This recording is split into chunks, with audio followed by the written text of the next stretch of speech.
Sir medical కాలేజీల విషయంలో కూడా మీరు వచ్చి 100 డేస్ కూడా కంప్లీట్ కాలేదు.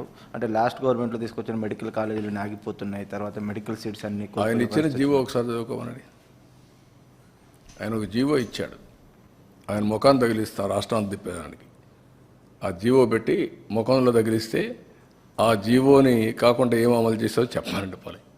నేను స్ట్రైట్ కోసం అంటే ఆయన బాడీకి గట్టేసి తిప్పుతాం ఆ జీవోని. ఏ జీవో ఇచ్చాడో మీరే చదువుకోండి ఒకసారి పేపర్ వాళ్ళు.